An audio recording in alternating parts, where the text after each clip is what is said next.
Sri Visnu-sahasranama, name 860, is Vayu-vahana. This name has already been featured at name 333. We're going to revisit some of the interpretations, explanations that were given there, and go on to some others also.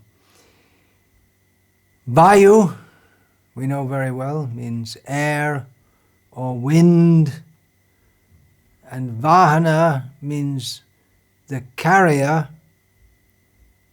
or that which is carried. So the idea is that the Vayu, the idea that blows, that goes, and Vahana, to carry, to flow. So we can see here about the flow of air. He, because of whom the air flows.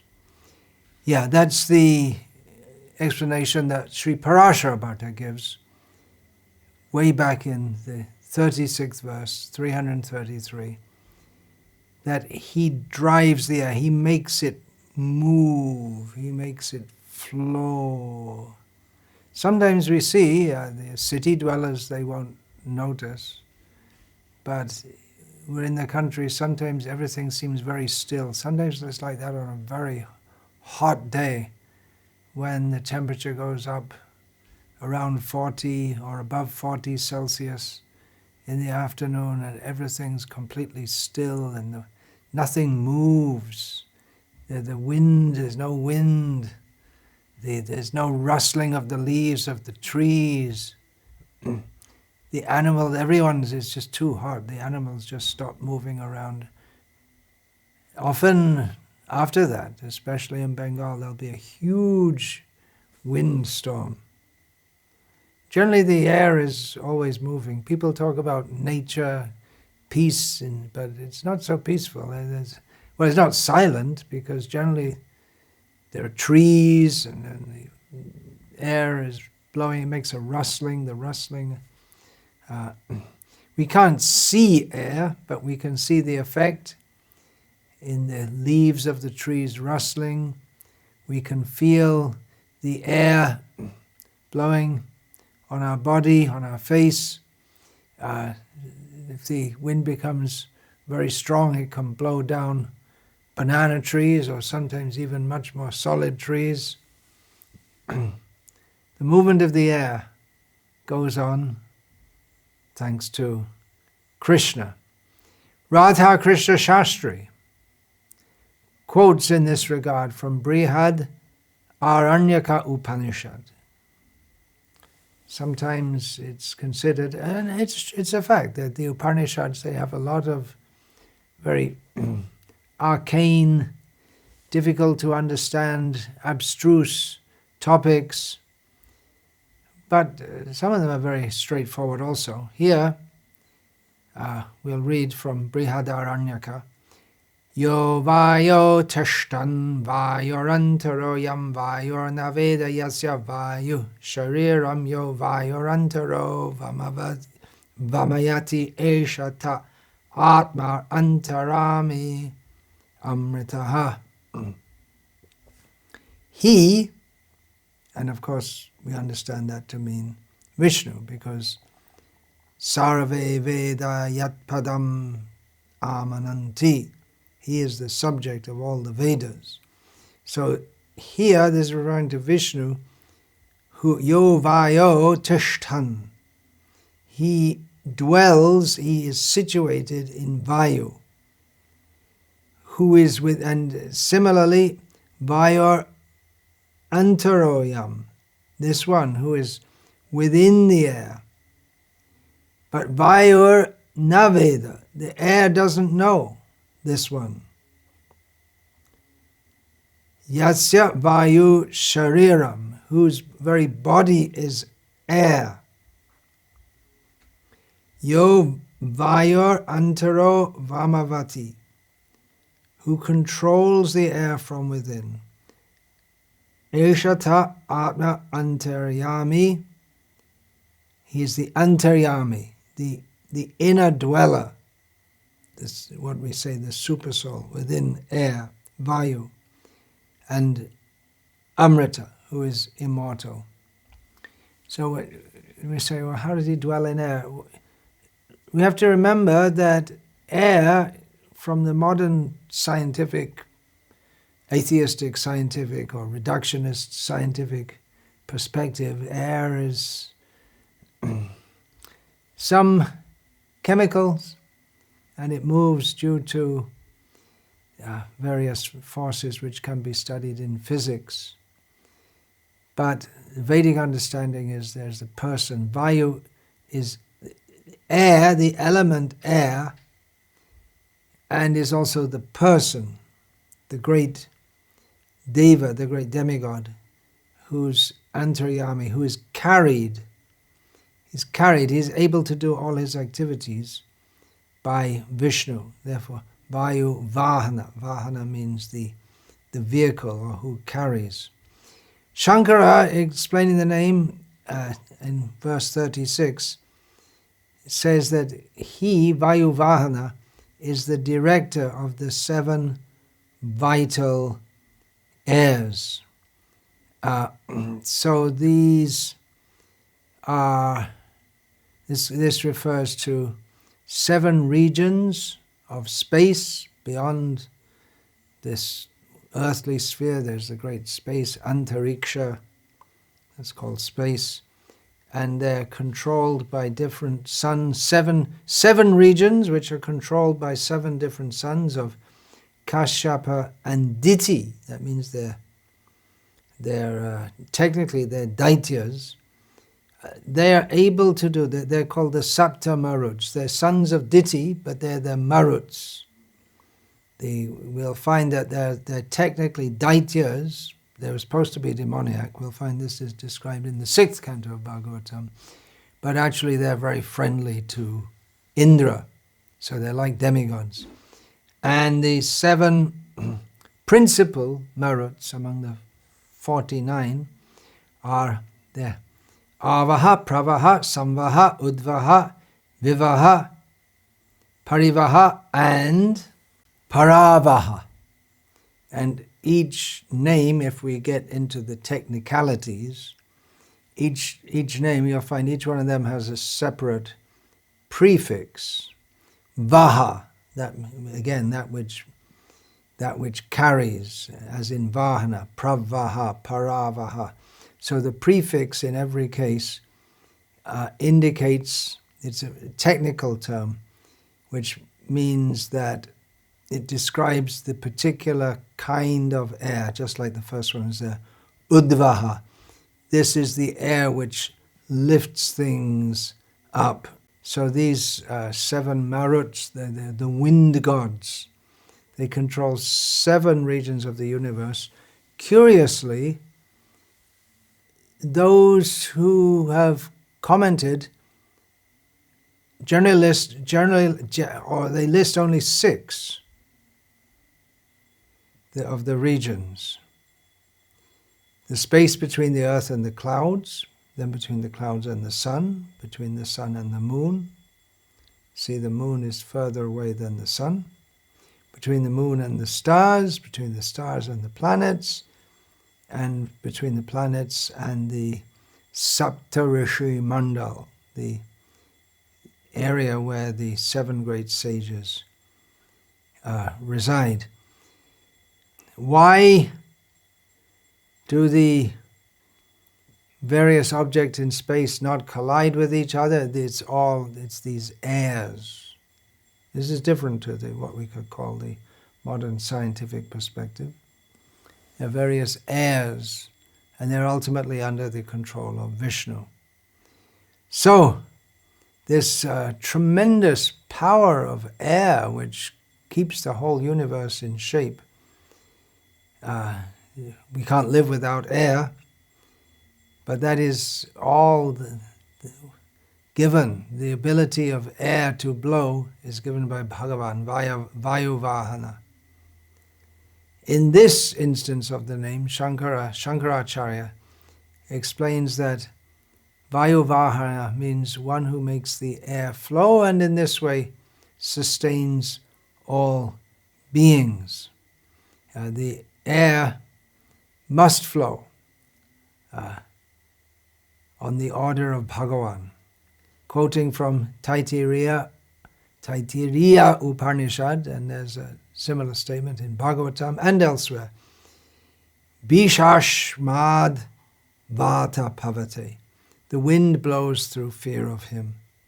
Satyadevo Vashishta comments that at the time of creation, Bhagavan first makes the air flow, and then he gives the bodies to the embodied living beings so that they can move around and breathe and live, because there has to be air there in advance. And of course, air, water, other things, but the immediate need is air.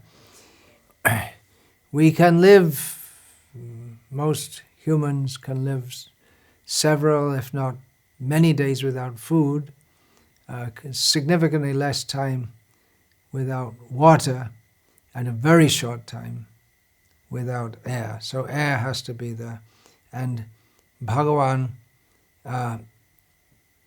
puts the air there first, and that air, which is there, but it's hard to track, hard to understand, hard to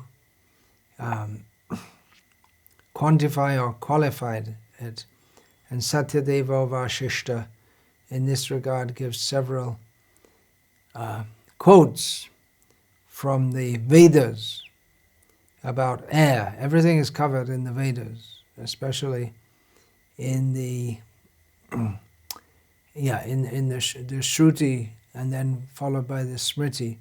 All the important topics concerning spiritual existence and material existence, they're all given there, so we can understand who we are, why we're here, how we're here, and how we're here, not just philosophically forgetting Krishna, but the whole setup, how everything is created, and how we live in this, how different elements are interacting.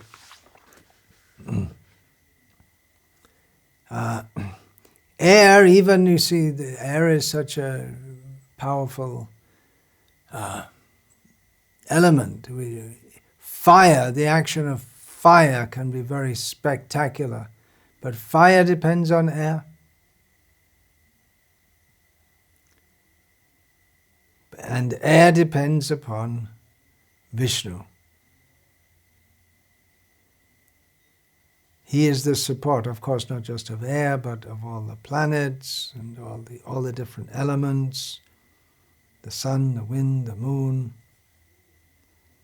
The winds blow. It's just like here in South India, we have now the second monsoon. The winter monsoon is going on. It's every winter that will be there. And in the summer, there's the summer monsoon, and the winter monsoon only affects this part of India in which I'm living. So it's predictable. And at different times of the year, in different parts of the world, different kinds of air will blow. We can say, at least here in India, we can understand the change of season takes place practically overnight. From winter to spring, the wind is blowing from the north, cold wind. And then for so many days, and then suddenly it's blowing from the south, and the wind is warmer. So it's not just the action of the sun, but the action of the wind also. And the point of saying all these things is to emphasize that this is all under the control of Vishnu, the maintainer of the universe. A very beautiful explanation is given by Parashar Bhatta that he, Vayu-vahana, lifts up the fallen with the swiftness of air with the help of Garuda. This is how he explains this instance of the name, so that there's no redundancy. The name is there twice, but it's understood differently at each instance. So, those who have fallen into the ocean of material existence, Lord Vishnu, riding on Garuda, who is known for his swiftness, he can go so fast. But the birds, they also need the air. The birds can fly thanks to the, of course, the bird doesn't know how he's doing it, just like we don't know how we're walking, how we keep our balance, we don't even think about it. So the bird also is flying, he doesn't know, but the indwelling Supersoul, Paramatma, Vishnu, he gives the intelligence to the bird, or the innate ability to fly and adjust his feathers and wings and take advantage of the wind flows. We see some birds like hawks and gulls. They'll fly high in the sky. They don't fly. They hardly move their wings at all. They just their wing is outstretched and they just hover on the wind current. And airplanes with their wings, they're made originally by studying how the birds, they take advantage. And you see, even to the present day, that how the wings, I don't know exactly the technical term, but there's a little bit which will fold down and fold up to take... Aerofoil. What's it called? Aerofoil. Aerofoil, yeah. That will, when the plane lands, and they'll put that down, and that helps to break the plane. Oh, that one, that's a flap. That's a flap, okay. The aerofoil, yeah, and some very sophisticated planes, even the angle of the wing can change in flight. So it's all very sophisticated, but not as sophisticated as the birds, or even the mosquitoes for that matter. The mosquito is a better flying machine than the best of the airplanes, because, or you see little flies, so many flies come when there's a light outside, and thousands of flies will all fly around. They don't bump into each other. To do anything even slightly resembling that of airline pilots would require incredible skill and synchronicity, but they crash. But we don't find that the insects crash. So that's intelligence given by Bhagavan, how the little insect, they can also be called Vayu-vahana, because they travel on the air. But the super soul in their heart is there, who's directing them. They don't think about what they're doing, but Bhagavan, he knows. So, Garuda, the king of birds, there's a story given in Shastra, in Mahabharata and elsewhere. Well, it's just related in brief here, because Baladev Vidyabhushan, he quotes this also. Baladev Vidyabhushan says that Vayu-vahana means the one who makes Garuda carry Vahati at the speed of the wind, Vayu. So, Uparichara-vasu. Uparichara-vasu is Vishnu's unalloyed devotee who had gone down to the lower regions of the earth, being cursed by the sages. And then he was picked up by Garuda at the instance of Lord Vishnu. This Baladev Vidyabhushan says this is a well-known story from the Narayaniya of Mahabharata. Of course, nowadays it's not well known because people don't study Shastra. The story, in a little more detail, is given Vishwanath Chakravarti Thakur in his Madhurya Kadambini. Describes three devotees as particularly magnanimous. Who are they? Think about it. He says, Nityananda Prabhu, Jara Bharat, and Chediraj, Uparichara Vasu. Chediraj means the king of Varanasi. So Uparichara Vasu was a great Vaishnav king. He was great as a king, he was a very powerful king, and he was a very great Vaishnava. So he's famous even today, or his name is known even today, because he was a great Vaishnava, not because he was a great king, because so many great kings have come and gone. So he was cursed by the rishis for some reason not given here, to go to Patala, the lower regions of the universe. But Narayana parasarve nakutaschana bibhyati svarga pavaga narakesh vapitulyartha darshanaha. As is stated in the Bhagavatam, someone who's truly attached to Narayana, he's not disturbed in any circumstance. He may go to heaven, he may go to hell, he may be liberated, not liberated. He just takes it all the same, because wherever he goes, he does his service to Krishna. So this is what's happened with Uparichara Vasu. He was sent to the lower regions of the universe, but he just went on with his worship. And in the lower regions, there are the demoniac beings, and they didn't like him worshipping Vishnu, so they attacked him with so many weapons, but they couldn't do anything, couldn't hurt him whatsoever. He didn't resist. Then they tried preaching atheistic philosophy to him. He wasn't disturbed in the slightest. And then Uparichara Vasu, he converted them into devotees. They were trying to convert him into an atheist, but he converted them into devotees. The demigods, seeing all this from above, they blessed him that even while residing in that horrible condition, he would not at all be affected by hunger, thirst, weakness, sickness, any kind of distress.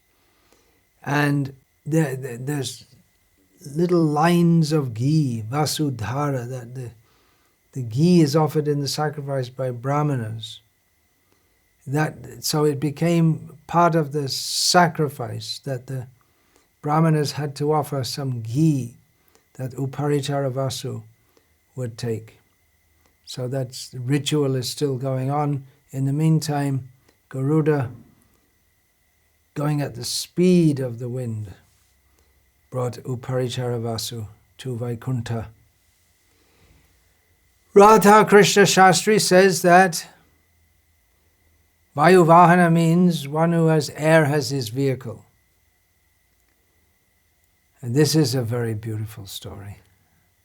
That when Vishnu is residing in Vaikuntha, and all of a sudden he hears Gajendra is calling out to him. So he's rushing out to go to save Gajendra. My devotee is in distress. He's calling out for me. So he has to go immediately. In the meantime, Lakshmi says, well, wait a minute, you're not dressed properly for going in public. I don't have time to wait. And Garuda just comes like that, but it wasn't fast enough, so he just left anyway.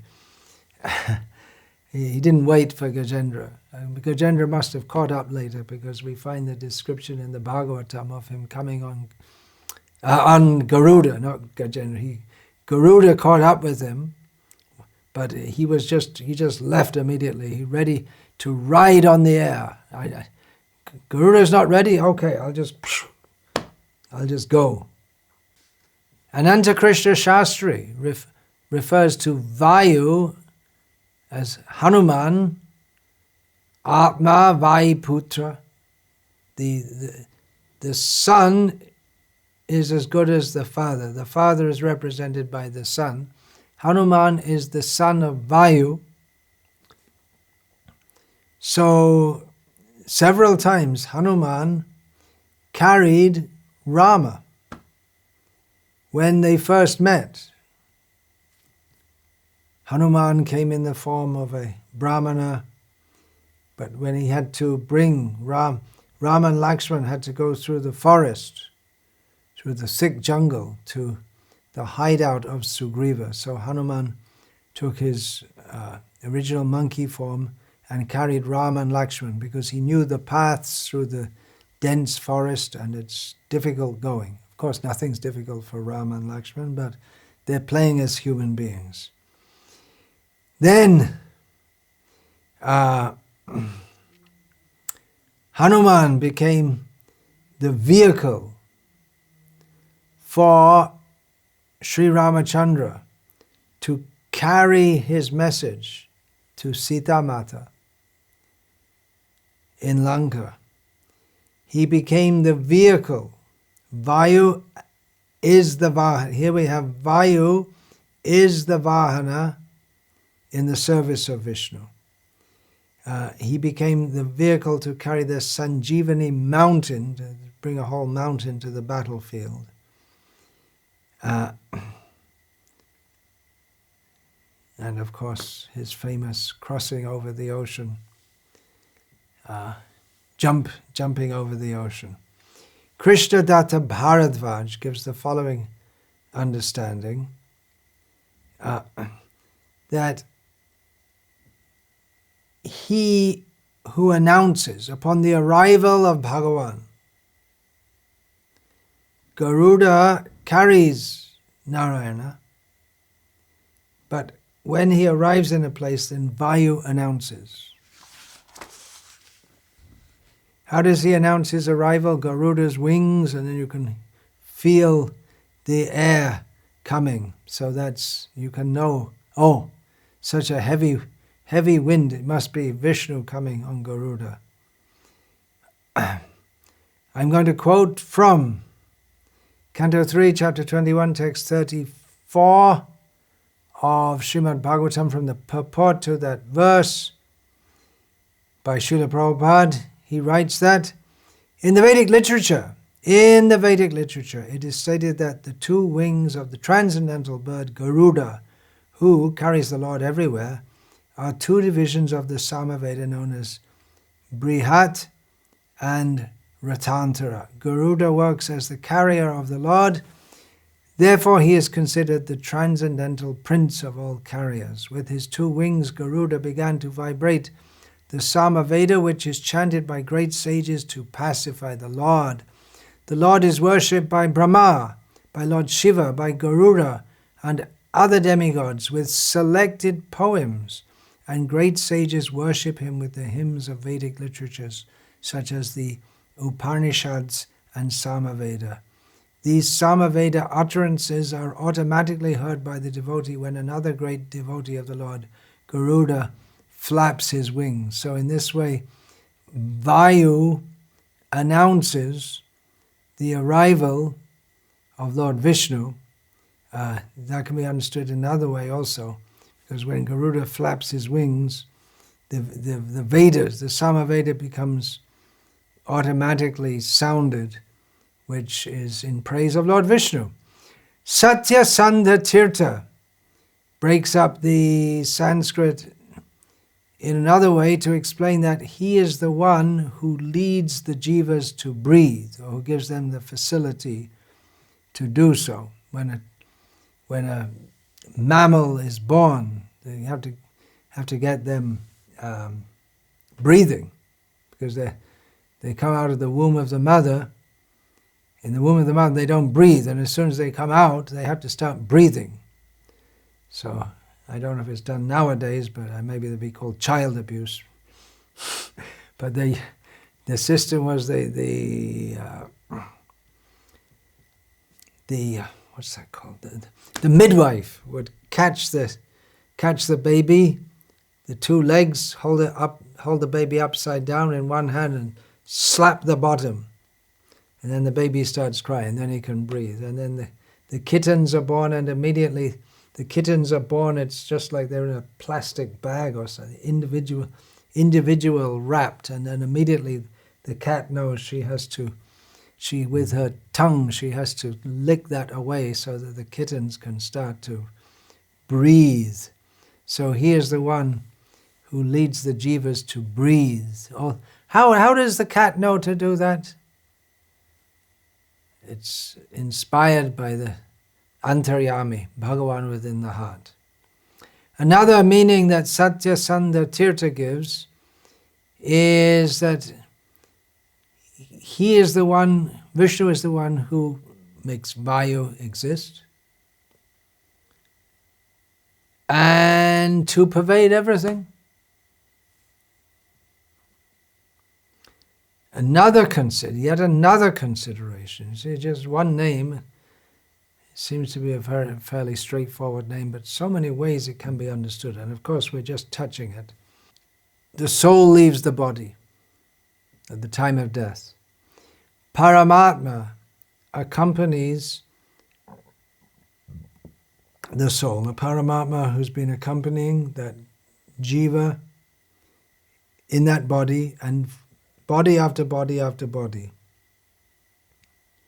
So Vayu, in one form, Vayu takes the jiva and the Paramatma. It's said that Vayu takes the jiva on one shoulder and Paramatma on the other, and then takes the jiva to the next place where he has to go. Because so Paramatma sits on Vayu, therefore Vishnu is called Vayu-vahana. And ultimately, this is especially the understanding in the Madhva Sampradaya, that when the jiva finally has, after being in material existence, when the jiva finally has direct darshan of Bhagavan Narayana, Vayu brings him and introduces him. It's only by Vayu's intercession. So Vayu brings the jivas to him. Of course, we're just saying that the jiva is with Paramatma, but the jiva doesn't know or he ignores.